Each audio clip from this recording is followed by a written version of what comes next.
अभी तीसरी लहर आने वाली है, और तीसरी लहर मैं बता सकता हूं कब आएगी, कितनी जोरदार होगी, सारी बातें बता सकता हूं। मुझे मालूम है तू, ये सब तेरा किया धरा है, ये प्रक्षेपण तू करवा रहा है, ये रेडिएशन तू फैला रहा है, क्योंकि मुझे मालूम है। कोई बोलेगा नहीं, किसी को बोलने की हिम्मत नहीं है, लेकिन सच यही है। जो मेरी बात को सुन रहे हैं वो इसे रिकॉर्ड करें और लोगों तक पहुंचाएं। तीसरी लहर कब आएगी, कैसे आएगी, कितनी जोरदार होगी, मैं बताता हूं। तीसरी लहर कब आएगी? जब उत्तर प्रदेश के और दूसरे पंजाब और उत्तर प्रदेश के जो चुनाव एक साथ होने वाले हैं, उनका अंतिम चरण चुनाव का वोट का चलेगा, तब तीसरी लहर आएगी। ये बोल रहे हैं सितंबर में आएगी, अक्टूबर है, तो वहां बेवकूफ बनाने का धंधा है, ये नहीं आएगी।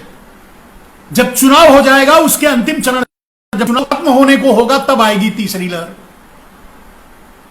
और इस तीसरी लहर में आदमी मरेगा कैसे जानते हो? इस बार सांस के लिए, ऑक्सीजन के लिए तड़प तड़प कर मरा, अगली बार ऑक्सीजन मांगेगा ही नहीं, गिरेगा, तड़पेगा, मर जाएगा बस। 5 minutes, with in 5 minutes in death. क्योंकि इस बार का जो रेडिएशन नरेंद्र मोदी फैलवाएगा, वो रेडिएशन और तगड़ा होगा, जो बच्चों तक के इम्यून सिस्टम को भेद देगा।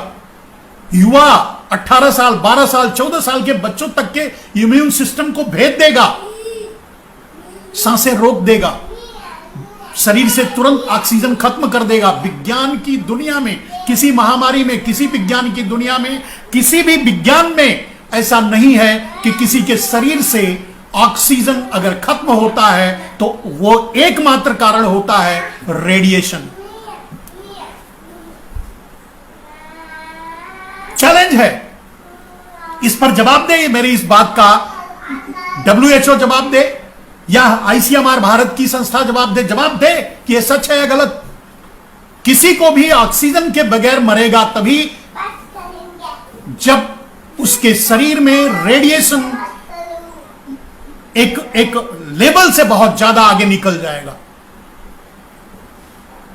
तो यह कृत्रिम है, यह नरेंद्र मोदी की साजिश है। नरेंद्र मोदी का टारगेट है 84 करोड़ भारतवासियों को मार देना। यह वर्ल्ड ऑर्डर की डिमांड है, भारत को वर्ल्ड ऑर्डर में सेट किया जा रहा है।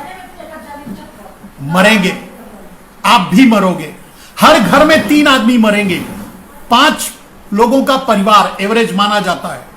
84 करोड़ मरने का मतलब होता है हर घर में 3 आदमी मरेंगे एवरेज। किसी के घर में 1 मरेंगे तो किसी में 3-4। अब जब हर घर में 2-3 आदमी मरेंगे, उस घर में हिम्मत रहेगी नरेंद्र मोदी का विरोध करने के लिए? तो नरेंद्र मोदी आजीवन प्रधानमंत्री रहेंगे, नरेंद्र मोदी आजीवन राष्ट्रपति रहेंगे। भारत में अगर 40 करोड़ लोग बचेंगे, 40 करोड़ लोग, 50 करोड़ लोग बचेंगे, तो उसका ही प्रधानमंत्री भारत रहे, नरेंद्र मोदी रहेगा, उसका भी राष्ट्रपति नरेंद्र मोदी रहेगा। नरेंद्र मोदी तब भी गद्दी नहीं छोड़ेगा। इतना बड़ा क्रूर, भयानक भेड़िया है नरेंद्र मोदी।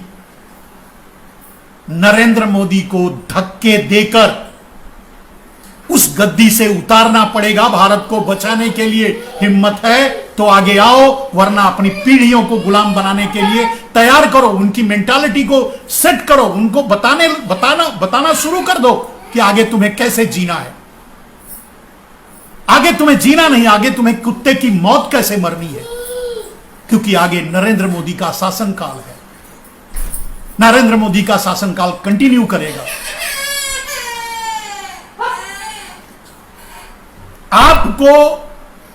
अगर आपको अपने आप को नहीं, इस देश को बचाना है, अगर आपको लगता है कि भारत आपकी भूमि है, आप भारत के लिए में पैदा हुए हो, भारत के लिए जी रहे हो, भारत के लिए कुछ कर सकते हो, तो आपको आगे आना होगा। आपको नरेंद्र मोदी के खिलाफ खड़े होना होगा।